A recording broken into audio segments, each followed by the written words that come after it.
Oh, I'll do that. That's something people like to get high on. They love doing that. Oh, I'd give the shirt off my back. I'd do this, that, and the other. No, you won't. You'll give just enough so it doesn't hurt. No, people don't give a damn about nobody in this world. They don't care. I mean, that was your intent. No, the federal government turned me into an animal, and I can prove it. You're wrong. Right. You're drumming something up. So it was all about the money then? It's all about the money. Isn't everything? Is that a yes? I had to eat.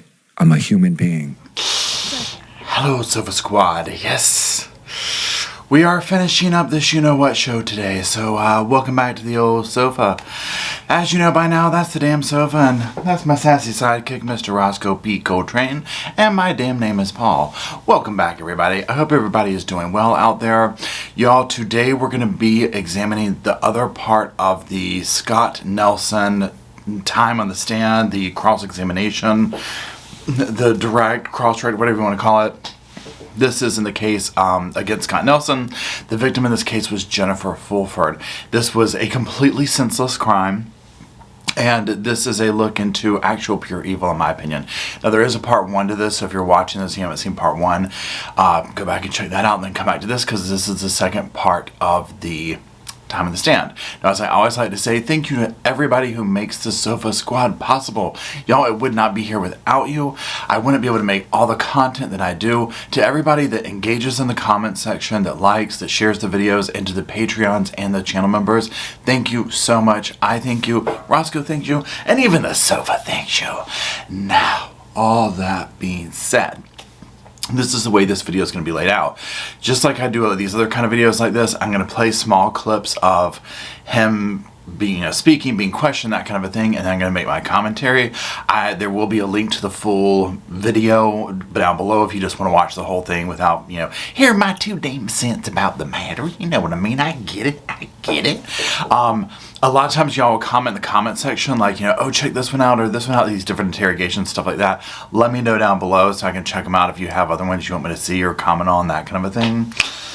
And that's it. Also, don't forget, I do have a podcast channel. Over there is where we'll go, discuss, for example, the comments on this video. We'll do a live over there and talk about that. I'll pop up live over there from time to time randomly to talk about stuff. Do case updates, random, bizarre headlines, that kind of stuff. It's more laid back. It's shorter content, so make sure you're subscribed to that channel as well.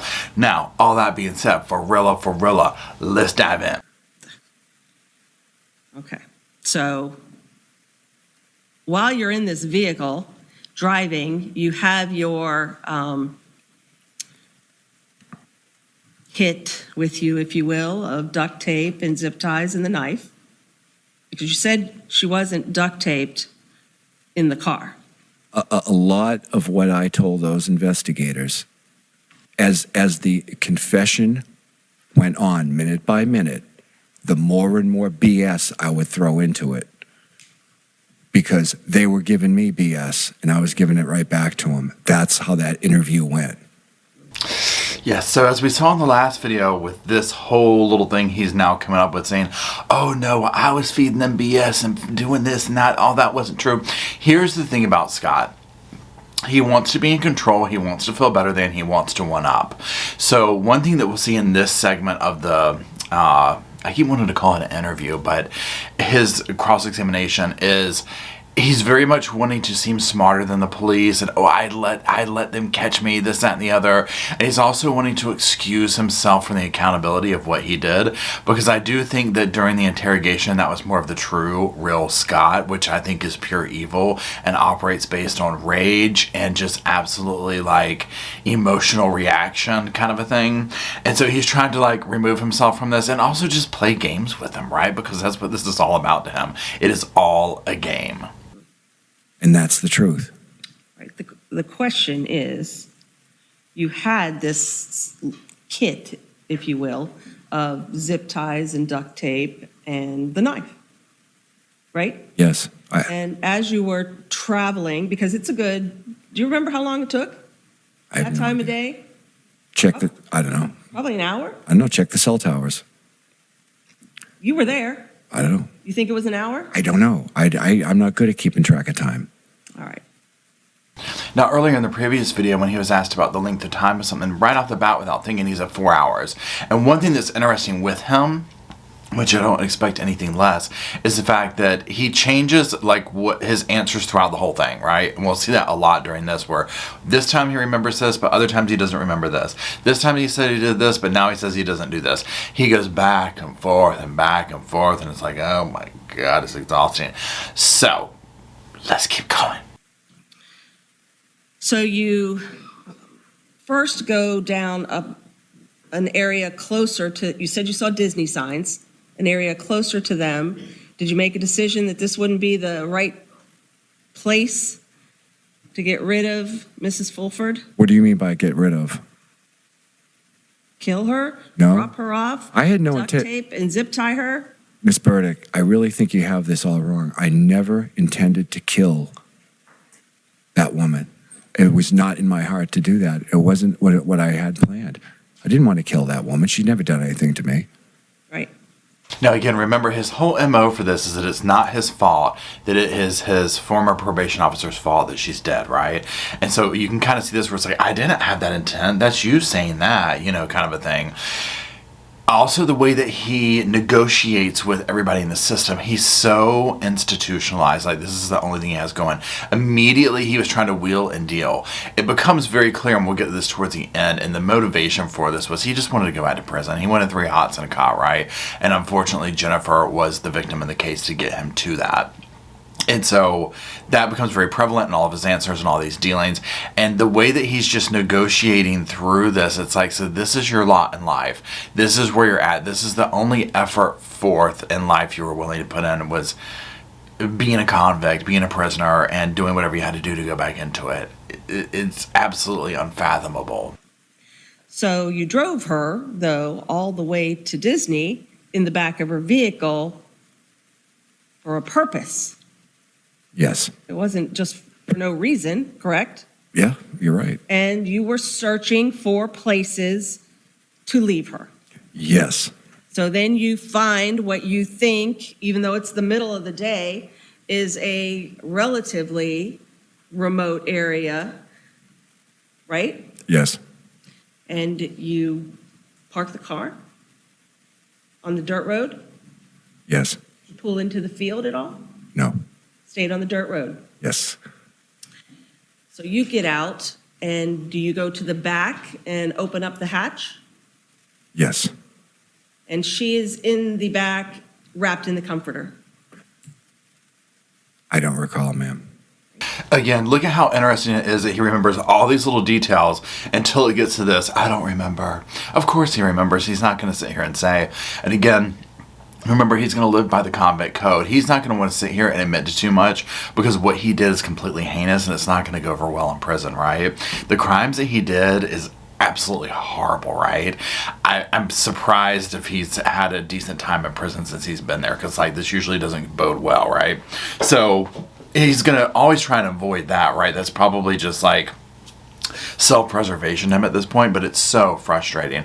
Now, one thing, I usually save this kind of commentary for the live chats, but this was so interesting because I do think that this comment someone left in one of the previous videos, and I don't have it in front of me, but the gist of it was talking about the prosecutors and how essentially this kept going on and on and on and on, giving him this platform to completely run his mouth when he had already dug his own grave with his own defense questioning and all this stuff, which this does get to a point. Remember, I've edited this down to certain clips. This goes on and on and on, and it gets to a point where it's like, okay, it's like a cat and mouse game, because one thing that is prevalent throughout this entire time on the stand is that this is he utilized this as a chance to get up here and not only continue to victimize her friends, family, that kind of people by insulting her and disrespecting her, but just going on like this is platform for like anti-government, woe is me. And you're going to see clips that we're going to get into here in a little bit of how much he goes on about the woe is me thing and how he's a victim. And it's so disgusting. And it does get to the point of, why are we still giving him this voice? Like, he's dug his grave enough. Like, let's just wrap this up. What do you say to her? Get out? Ma'am, you're asking for specifics that I really Honestly, legitimately, truthfully, from my heart, I do not remember. I don't remember all those facts. So you don't remember how Jennifer Fulford got out of the car? We were picking a jury a few days ago. I can't remember some of that. And you want, Question this is 2 was- years ago. The question was, you don't remember how Jennifer Fulford got out of the car? There's something wrong with my brain. Now here we go. Something's wrong with my brain. I don't remember the jury selection. Woe with me. Cry me a river. Play the violins. I mean, it's just like, oh my God. And it gets worse, y'all. This is just the beginning of it, right? But again, look at how he just, it fascinates me how much he switches things around to be all about him. Absolutely no self-awareness. Now, do we expect him to have self-awareness after what he's done? No, right? But the human part of us, or at least me, you know what I'm saying? A lot of you think like me. That's why we're all here, right? I still expect him to think like a normal person because he, you know what I'm saying? It's like, I can't wrap my mind around that. It's like, how are you not self-aware enough to realize how vile you sound? You know what I mean? It's like that holding out hope type situation that it's just, it's a lost cause with this one. Did you have her duct taped at the ankles and zip tied behind her back while she was in the car? I don't know. Check the medical examiner's report. They can't determine either. Right. Well, you're the one who put the duct tape on the ankles, no question, right? I don't know. You're the one that put the zip ties on her wrists. I don't know. You're the one who dropped the zip tie at the tree line, right? I don't know. You want the truth? I'll give you the truth. So help me God. I don't remember. I can't remember everything. There's something wrong with my brain. Now, again, this is what I'm talking about, like, with the prosecutor, because they're going based on past interviews, this kind of stuff with him of things he's already said. So for me, I'm kind of like, okay, can we either sit here and say, okay, well, let's refer back to this. Here's this statement that you said. Please turn to page 6. Did you say this kind of a thing, like to prove the point, or just move on, right? Because again, like I've said it over and over, I've condensed this down or whatever. This goes on and on and on. And it's like, just do it once and move on. He's not going to be cooperative. And I think one thing that does happen is that she knows that if she comes at it from different directions, he'll start like agreeing with some things and whatnot. And I don't know if it's like you're trying to get a confession out of him again. It's already happened once, right? Or just trying to make him look bad in the stand, which at a certain point it's like, okay, he's already done it. Let's move along. So when you open up the back of this hatch to the Hyundai, she's making a lot of noise, pleading for her life. You have to remember that. I heard it yesterday. Where did I hear it? Oh, I heard it on the recording of the confession. How can you give out sheets of paper and tell them not to, whatever. But anyway. You have to remember her begging for her life. No, I really don't. All right. So you remembered that in November of 2017 and told that to the detectives, but you can't remember it now. It's been 2 years. Okay. Lots happened in 2 years. I've been abused a lot. Oh, Lord, here we go. I've been abused a lot. Cry me a river. The whole 9 yards. He's prepping us up because he's getting ready to have a meltdown about all the stuff that's been done wrong to him. But again, it just goes into proving this point. And they'll bring this up, which is so interesting because it's like you go on and on and on and on and on about how horrible the system has been to you, how bad this and that. Yet you're doing something to throw yourself right back into it because it's all he seems to know. And again, the way he's interacting and playing these games, this is somebody who doesn't do well in society, obviously. Doesn't want to be in society, obviously. Yet it's almost like they want to make their time hard kind of situation. So they're going to go out, do something horrible, get back in there, and then just fight the whole time, right? I can't imagine what he's like in the facility to like watch after him or whatever. Probably just, turning drama left and right. I'll bet he gets beat down on a daily basis. Come on, let's be honest. Look at this type person, the crimes that he is accused of, God knows from the past as well. And then just his behavior. This is not somebody who is going to fare well in most any given situation, especially incarcerated. We all get abused, don't we? All right. And you have to remember that Jennifer was crying. No, I don't. I don't remember that. No, she wasn't.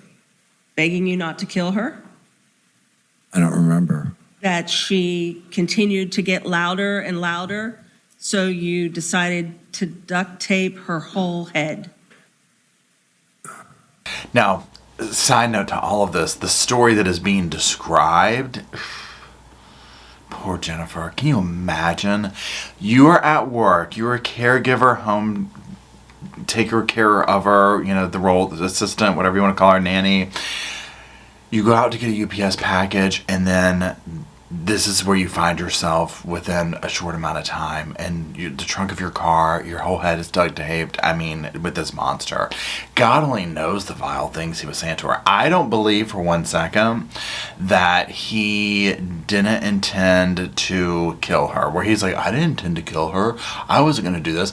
I think in his mind, because he literally, I think he does believe that it's not his fault. Like, well, the society made me do it. And we'll see some clips here in a minute where he says things like this, like, you know, it's sad that I had to do go create a robbery in the richest town, in Florida to be able to eat. He 100% expects everyone to take care of him except for himself. I think what was going on, ma'am, was that at that point, I was not in the right state of mind. And when I get to that point, like when corrections abuses you or does things to you, it gets me in that state of mind where, that you just can't see things clearly and you just don't understand things. And you do things that you really don't want to do or understand why you do them. And that's where 25 years in custody has brought me. Again. So it's the corrections' fault. They did this, but also listen to him. He's basically describing going into like this state, right? Like a manic state or something like that, where he just goes off, and 25 years in custody, all this kind of stuff, yada, yada, yada. Again, he's where he needs to be. It's just sad that Jennifer had to lose her life to get him there. So I've been through horrible experiences. Ending question is, did Jennifer Fulford get out of that car under her own power, meaning did she walk, or did you carry her? I'm sorry, I can't give you. All right, because you recall being ripped up by the briars that were in that patch of woods, right? I think she was fighting or something. And we ended up getting, yeah. Now, again, he's just trying to avoid anything. And one thing that's interesting is with the prosecutor, where she always tries to reel it back. Like, again, the question is, but he's over here, well, let me tell you about how I was abused. Let me tell you about how this. And again, she just keeps painting the picture. And he doesn't want to say that he carried her into the briar patch or, led her or whatever, or do any of this kind of stuff that's going to just make him look bad, even though he's already confessed to this. Because at the time of the confession, again, I think at that point he was still more in like this rage mentality, this kind of a thing, where he was wanting to, number one, get back to prison, right? He wanted to be like back home, basically.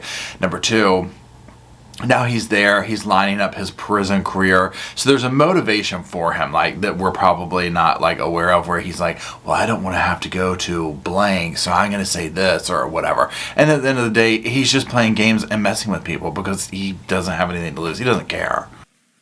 You remember being ripped up yourself by the briars? That's what we saw, those pictures taken of you. Yeah, I saw on them October yesterday. 1st. Yes, you ma'am. remember those injuries? Yes. All right, to the exposed parts of your skin, because you had shorts on, Yes, ma'am. right? Yeah. And so you walk through there, you get scraped up. Did she walk, or did you carry her? She walked, ma'am. All right, so her ankles were not duct taped until you got her into the open field. I'm sorry. I can't remember everything. I'm being as helpful as I can for you, but I don't remember, ma'am. All right. So frustrating. Because you just want him to readmit what a monster he is, and he's just not going to do it. So while you're out there, you decide she's going to testify against you. Well, If she gets out of here, she's going to testify against me, right? That's something that was said during the interview. That was towards the very end, and I was doing it because I was getting some really good visuals from Detective Wagner. She was, and I started. They were jerking me, so I just gave it back to him. So a lot of that was just, just to amuse myself and watch her. He thinks he is just Mr. Famous. He gets off on this attention. That's the other disgusting thing about it. He's like, oh, I was just jerking him around. They were jerking me, and I was doing this. And it's just like, this is all you do. My God, what scum of the earth. Honestly, just a total bottom feeder. Absolutely. Breathing the same damn air as everybody else. Just disgusting. And so, but that's one thing I've noticed too that just angers me about him is that he loves the attention, right? And that's what I guess it gets to me also is at a certain point with the prosecutor where I'm like, okay, let's reel it in a little bit because he likes this too much, right? So that's where I'm like, okay, let's just kind of move it along. Let's quit giving him all the attention because he is eating it up. See, you were trying to make Detective Wagner squirm? Was that your goal? Pretty much, yeah. Yeah, see, he just thinks he's Mr. Fancy Pants. Oh, yeah, I'm going to make her squirm. I'm going to make her feel real uncomfy. All right. Aside from whatever tactics you were using on Detective Wagner, could you tell us if Jennifer Fulford had duct tape over her eyes as you walked her out to the field? She did not. So she could see where she was. That's correct. And she started screaming. I can't remember. Now, you notice how all of a sudden we've jumped. And this is what keeps the prosecutor going because all of a sudden it's just, he'll jump. And again, like I said, I've edited this down some, but even then so, like the unedited version, it's like, it's not like I've edited out some big aha moment, okay? We've jumped to, now we're talking about, she walked out to the thing, and you're like, what does he choose to do this? And again, but you've heard him say, the truth will never be told except the evidence that Jennifer's body spoke of because this man is a pathological liar, right? That gets off on this attention. So he's not going to ever be truthful. But this is what keeps us being drug out because then he'll just all of a sudden give something. Because the worst thing to this guy is to shut him up, right? That's what he would absolutely detest. And so if you just took his microphone away, that's what, he wouldn't like that, right? Again, I shudder to think whoever his damn roommate, cellmate, whatever you want to call it is, at the facility is. Now, I know that we'll get into where he was wanting to get a single cell and all this type of stuff, and he was trying to use it as bargaining chips, but I don't know what it's like. This is years later, right? It's 2022. Imagine the endless conversations that he would go on about stuff he knows nothing about. He's the type to sit there and absolutely burn your ears off trying to explain something to you that he doesn't even know anything about, right? But he read an article somewhere, and so he's an expert at it.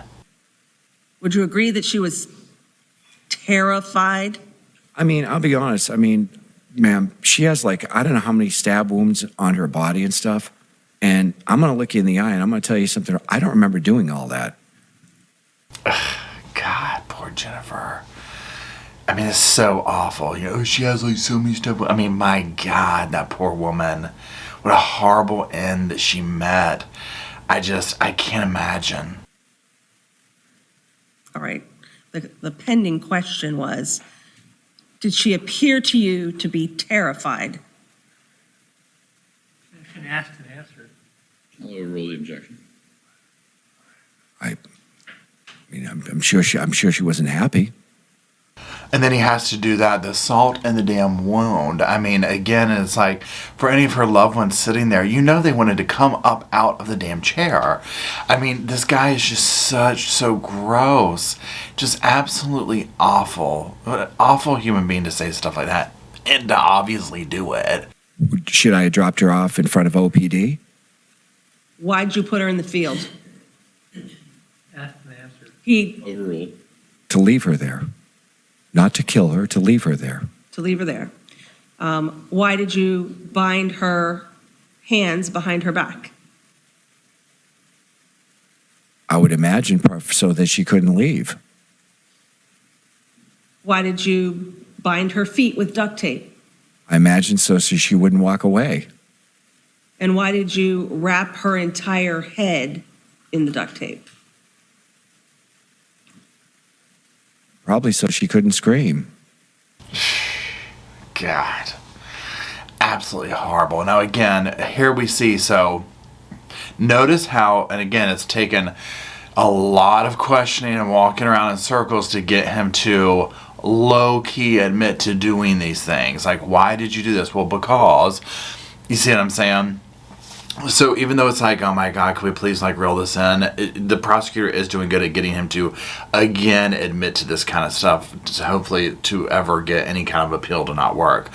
But, I mean, and look at the disdain that he says with it, like, you know, well, probably so she wouldn't scream, like talking to him like they're idiots for not thinking that. And it's like, dude, I mean, my God, it's just... that poor, I just can't imagine. You know, these are just cases like this. I mean, they're all senseless, right? I'm not trying to say that there's ever justified reasons for these to happen. But when you get into situations like this where it's like truly like someone has picked you at random, right? Which is what this case is here.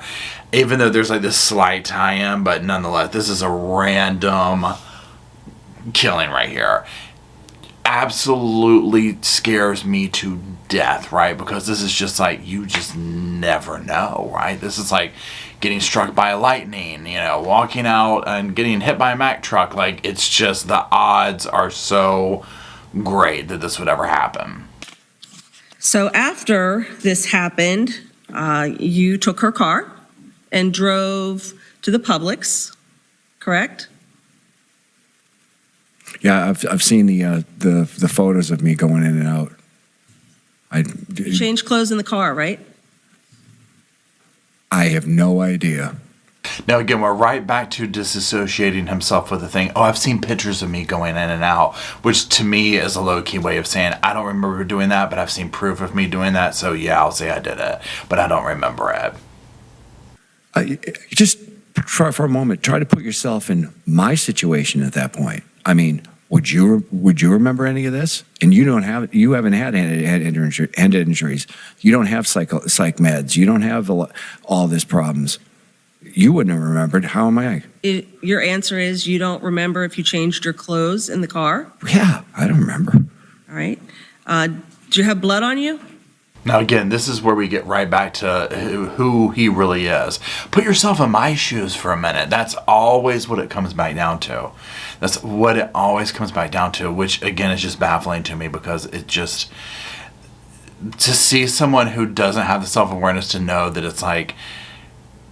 don't say that. Like, but again, I have to also, I'm kind of talking to myself now. I have to also stop myself and say, Paul, he doesn't care. He's where he wants to be. So he's not trying to get out of trouble. If anything, he's trying to make it worse. I would say yes. Yeah, definitely. Put a new shirt on. Right. Put the hat on. The UCF hat that you bought at the Walmart. Sure. Put that on. Yeah, okay. And went across the street, put the keys in that bush. And That you would never have found without me. Right. And jumped on the bus. And also, here we are with this. He's very proud of himself for turning himself in and leading them to him. In the cockiness and the arrogance about it. Well, you wouldn't have found those without me. It's like we wouldn't have been here in the first place without you. My God. And went back to that ATM to see if you'd get more money. Yes, ma'am. So you remember that. Yeah. You remember going to the train station, buying the ticket. In and out, like bits and pieces. And then you remember going to the 7-Eleven. in and out, bits and pieces, bits and pieces. It's like if it's convenient, I can remember it. But if it's not convenient, or if it's going to, like, torment everyone here in the room, I'm blank.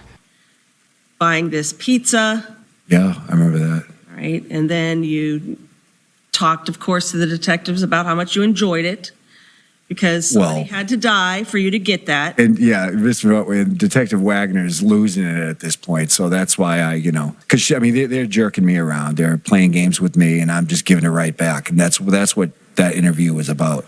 We were, in old Ferrari, he's giving the hand signals, oh, I got you, boy, I got you. We'll take care of them conditions for you, and all that. Of course, he'll never admit to that. I mean, it's like watching a damn clown show. I mean, him just going on and on and on about, like, oh, we'll take care of the conditions and this and that. I mean, he literally said, this is where you start to see the picture becoming more clear and in focus. He went out, he picked someone, he killed them to go back into jail to, he had a list of conditions, for God's sakes. I mean, he wanted to get caught, he got caught, he did this, and then it's like, and here's my conditions. I mean, it was probably a relief to go back into jail. When you've been in jail that long, and it's probably all you know, again, I revert back to this. If you've, I want to say studied, but if you've read a lot on Charles Manson, his, stuff that he's talked about being, this is a prime example of an institutionalized human being who freely said prison was his home. Institutions were his home. He was more comfortable there than the outside world. And so this very much reminds me of that, where that's what he knew more than being on the outside. The outside was probably a very scary thing to him. So for him to go out and kill Jennifer and do all this kind of stuff, that was, probably not that big of a deal to him, obviously. All right. So what you told them, though, about going and getting that pizza and having the thought that somebody had to die for me to get this pizza. Well, in all reality, that is true. It is true. Mm-hmm. So proud of that. So proud of it. Someone had to die for me to get this pizza. But he also, it's like also feeding into this whole, victimization of himself thing. Like, and isn't that a sad thing in society that someone had to die for me to get this pizza? It's not an option for him to maybe have gotten a job at the pizza place, right? You know what I'm saying? Like, but I'm sure he would have a ton of excuses for that. I'm a convict. I'm a felon. I did it, which I'm not trying to even say that's not a reality. Like, I get that, right? But for this particular person in this particular situation, it doesn't matter what it is, he's going to have an excuse for it all. Okay. It's sad, but it's true. So once you get to the bus station and then, the train station and go to the 7-Eleven, you lose the UCF hat. Where'd you put it? I don't know, ma'am. At that point, did you make a decision to appear on as many cameras as you could? They make it a point. Okay, so in the beginning of this little clip, notice he said it's sad but true. That was all him talking about the pizza thing. And so we kind of talked about that in my last little thing about just the whole... the psychology of him is interesting because, again, he disassociates himself and he doesn't look at it. In his world, it's someone else's fault that he had to do this because society, because probation officer, because of fill in the blank, right? It's like he's just like this catalyst for everything else's actions or whatever. It's so weird. Now we're getting into the part of her really going in deep about him putting himself out there to get caught. So she's like, you were intentionally in front of the cameras and da-da-da-da-da. And this is where the true motivation of his actions come into play. Now, once you got to Jacksonville, and then ultimately were located by the authorities up there.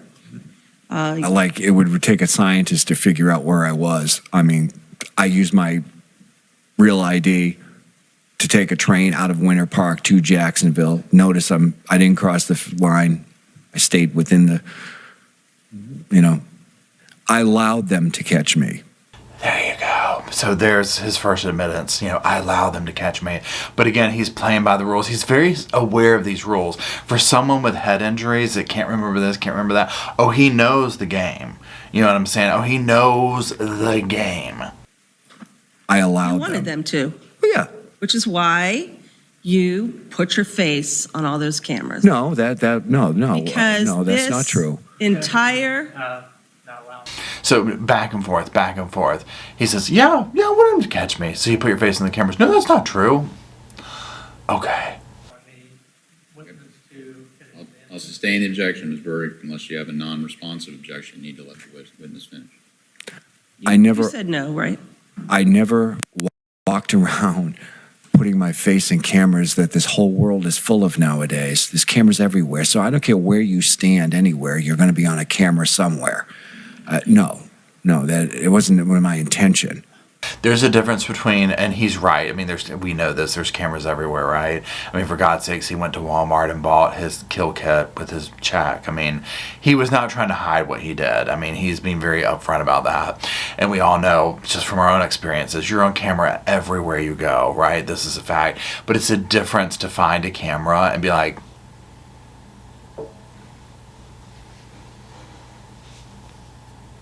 you know what I'm saying? It's like whenever you go to when you're at self-checkout, some places like that, like this is me in self-checkout, I'm like, so if I was ever buying my kill kit, they'd have me flat out, they'd be like, he was fixing his damn hair, had all his kill kit there, buying it, personal, used his damn debit card, fixing his hair while he was doing it. Just go to his address and get him, right? But I also know that how a fugitive task force works, a CAT team, criminal apprehension team. I know how these things work. 25 years in federal custody, you learn a few things, especially sitting in the law libraries 24 hours a day. All right, so Oh, well, he's very smart and scary, David. I mean, I'm just like, dude, I've learned a few things about how a task force works. And again, he summed up right there 100% a jailhouse lawyer. 100%. He is riding motions for damn honey buns as we watch this video right here. Okay, I mean, this is him 100%. This is what he does. He goes in there and just spends his time in law library probably, and probably doesn't retain any information, and just countless wasteful resources right in this motion, that motion. He's going to be the type that's going to file motions against and grievances against every little detail he possibly can. once you got there, you pretty much, aside from your trip to the ATM to try to get more money, Yes, ma'am. you stayed close to the train station and waited for their arrival? Yeah, I did. Can you imagine how creepy it would be? I mean, like for us, right? We would never find ourselves in this situation of having done this. But to have done this, you go to the train station, you do all this, you get there, and you're just going to sit there and wait, right? And it's like, oh my God, it just seems so desolate. Knowing, having the mental images of what you just did. I mean, again, it's just monsters. Monsters is what these people are. Wasn't my intent to go around the countryside killing people. I'm out of money. I'm out of gas. That's it. I was hungry. I was starving to death on the streets of Winter Park, one of the richest towns in the Florida. Hungry. Oh, she'd give the shirt off her back. How many times have I heard that in my life? Here's where we get into the truth of Scott right here. This is what I was talking about earlier. Listen to the disdain, to the rage, to the anger about that. I was starving on the streets of Winter Park. He is pissed. He's been sitting on those street corners, sitting in those intersections, watching all these rich people driving by, ignoring him, this, that, and the other, and he struck out, and that's what he did, and he lashed out against Jennifer in this situation, and oh well, she would have given the shirt off her back, and no, they wouldn't if I did this, and I mean, it's just, and it's like, but again, it's just like, dude, the level of expecting everyone to stop life and take care of him astounds me. But then also, if he's this institutionalized, he's used to people telling him when to eat, when to use the bathroom, when to do this, when to do that. So coming out into the real world where it's like you're used to people doing everything for you, it probably is weird to be like, well, no, yeah, you're going to have to go out and do A, B, and C, and it's going to be hard because you've got a lot of knocks against you that people aren't going to want to help you now. It's going to be hard to find a job, you know what I'm saying? On addition to, it would be hard if he had a positive attitude. Like, if he came out and was like, you know what, this absolutely sucks and I messed up, but I'm going to turn my life around and I'm going to do A, B, and C, it would still be an uphill battle. I'm not denying that, right? But for someone like him, no, it was never going to happen. Oh, I'll do that. That's something people like to get high on. They love doing that. Oh, I'd give the shirt off my back. I'd do this, that, and the other. No, you won't. You'll give just enough so it doesn't hurt. No, people don't give a damn about nobody in this world. They don't care. And see, again, this is who he is, right? Do we think that he would give the shirt off his back? Absolutely not. I mean, look at what his contribution to society was, taking life away, right? But he expects it from everybody else, and he doesn't see anything wrong with that. Because it's almost like this godlike complex, too, right? Of like, what makes you think you're so important that everyone should stop and help you out, but you're probably not willing to do it yourself, right? I mean, for God's sake, you took this woman's life in the most vile way. And it's like, they're just going to give just enough for it not to hurt. Well, I mean, what are you expecting? You know what I'm saying? It's like, you have to go out and do for yourself, but you've chosen to live this life where you've been incarcerated most of your life. So to then come out and expect everyone to bow down, it's just, you know, again, it's just this classic case of somebody who is absolutely angry at the world and angry at themselves, and everyone else is going to pay for it. They don't care. If I had knocked on anybody's door and said, hi, I need some food and a place to live, 911. Hey, I need some water. Get out of here, you bum, get a job. Well, because when you knock on someone's door in Winter Park, you did so with the intent to commit a home invasion.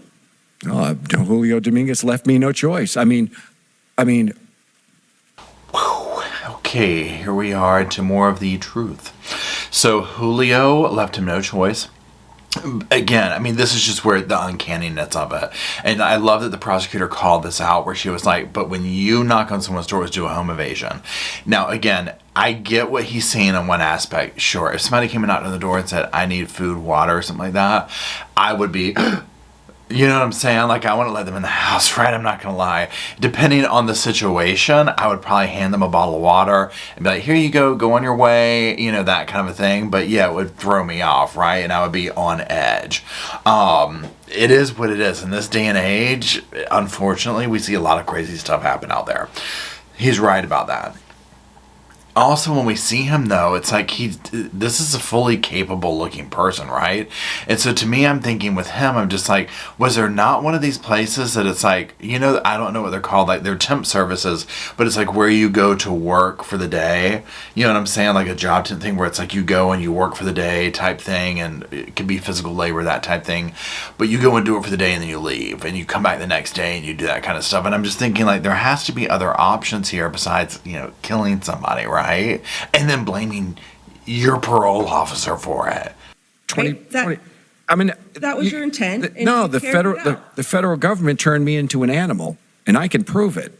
Honey, we already knew that. I don't think the federal government did it though, right? And again, this touches into the whole concept of institutionalization, how penitentiaries are run, rehabilitation, this, that, and the other, individuals' mental health, this, that, and the other, people maybe being let out, they don't need to be let out. Scott Nelson. Because I do think that there are some scenarios where you can see some of these cases where you can see, oh my God, this person probably could have been A, B, and C, but this trajectory they were on and their experiences through the institutions turned them into whatever the case may be, right? For this person, I just think that this person was a terrible human being to begin with, right? I mean, I really do. I don't think that there was anything really that salvageable there, especially after a certain point. I just think that he probably decided early on in his life that he was not accountable for his own actions. He probably isn't the most intelligent person, right? He certainly tries to sound like he is, but he sounds like he does operate more off of like an animalistic type of viewpoint, and just the stuff, he's trying to sound so smart, but his actions and stuff are just so not that way.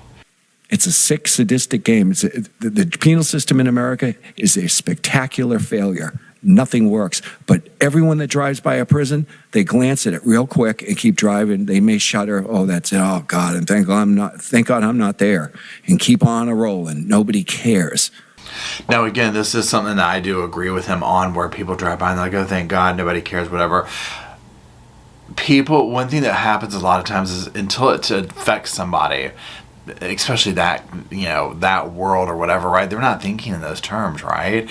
And so, again, for a random person that might get caught up in the system and whatnot, that there is a chance for them to rehabilitate themselves, get out, all this kind of stuff. Yes, I would put more validity in that statement if it came from them of, yes, how can we turn this around?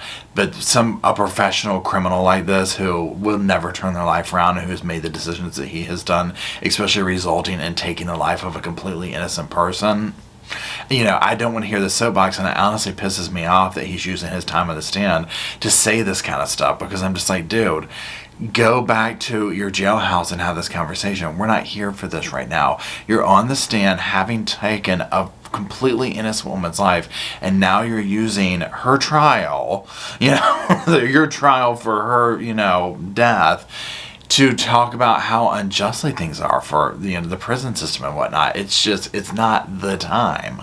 Nobody cares what goes on in there. They'll spend $30,000 a year to keep you in jail, and they won't give you a nickel to keep you out. They turned me into an animal. I've been beaten. I've been chained to beds for days at a rip. I've been locked in cells that are so stifling hot. I have flashbacks to this very day. I've had cockroaches running over my body. I've been beaten. I've been raped. I've been everything in prison. Yet he's running right back to it. This is the part that baffles me, is I'm just like, okay, with him, why did you run out and do this, right? And we're about to find out some of the reasonings behind it. But again, nobody wants to hear this stuff. You took the life of a completely innocent woman so you could go back to this place that you're up here bitching about, right? We don't care, okay? Yeah, for him, it's like, yeah, we don't care, dude. And again, you can lead, was that saying? You can lead a horse to water, but you can't make him drink or something like that. Prime damn example right here. Yet you did something What? that will potentially put you in prison for the rest of your life or on death row. I couldn't help it. Aim damn it to that one, okay? I mean, for real. And then for him, I couldn't help it. Here we go right back to it wasn't my fault. I mean, my God. I would have had to have taken like a week off after this if I was really just present in the courtroom to sleep. He is so exhausting, the mental gymnastics. He just did like a 5-spin thing in the trapeze. Is that even a word? Those little things that they spin circles on or whatever it is. He just did like some record-breaking backflips to get to this train of thought that he's trying to sell to us on the stand. You intentionally did something to get yourself back into the prison system. Overrule the objection. Correct? Ma'am? You had not just money as a goal, but to get back into the prison system, right? No, that wasn't my intent. Oh, she's calling it out. No, look at where we're also going. Not just money, but to get back into the prison system. We're also about to get into the whole other dynamic of what it is, like some of his reasoning and getting into it. And again, it's sad that Jennifer lost her life over all of this absolute nonsense. Because you made this YouTube video that you talk about that you made, that was an effort by you to raise money for a second medical procedure, Yeah. right? Yes, ma'am. Can you imagine him unleashed on YouTube? God forbid TikTok.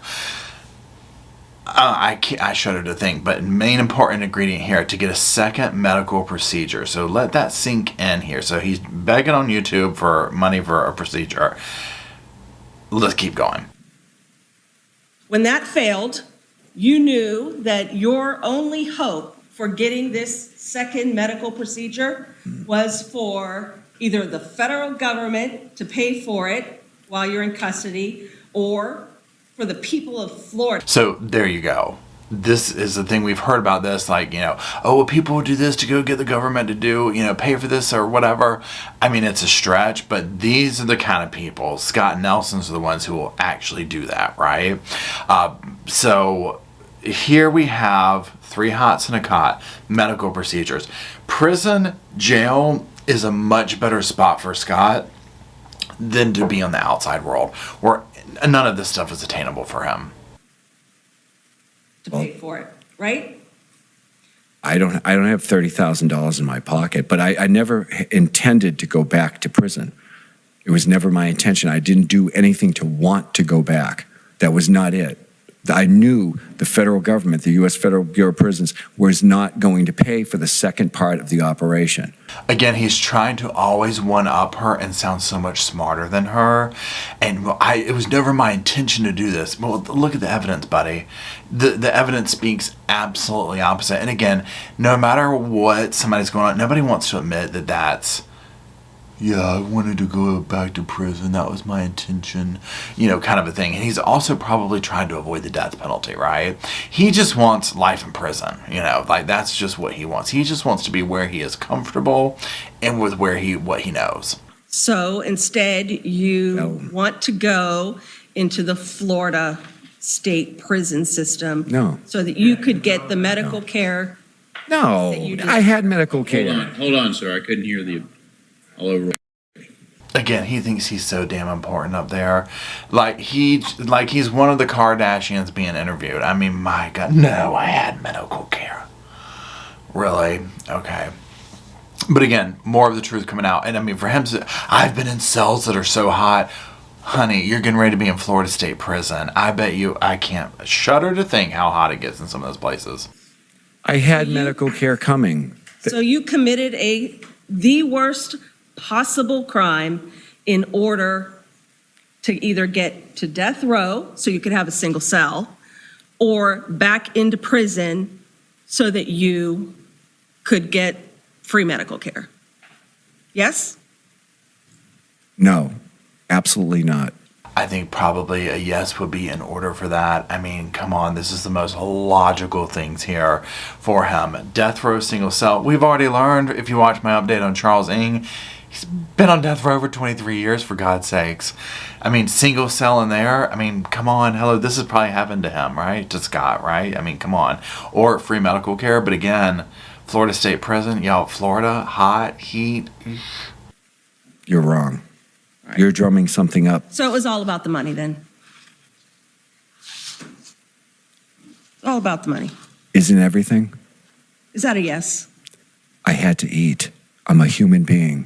So for Scott, it's all about the Benjamins, baby. He had to eat. He's a human being. He had to get that blood pizza. And he had to do it. The only way possible was to go out and do this to Jennifer.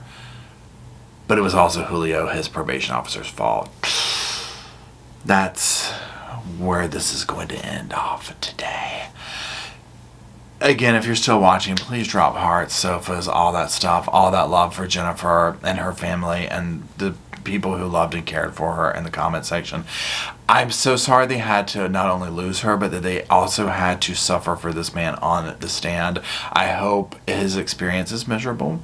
I just hope that he's not having a good time in prison, because she did not deserve what happened to her whatsoever. And I mean, that's just really it. So be sure to watch part 1. Again, let me know if there's other interviews or interrogations or times in the stand that you want to see. And again, the link for the full thing is down below if you want to see it. And that's it. Thank you for hanging out and watching Mr. Scott Nelson with me. And until we gather around the sofa with Mr. Roscoe and me, I'll see y'all soon.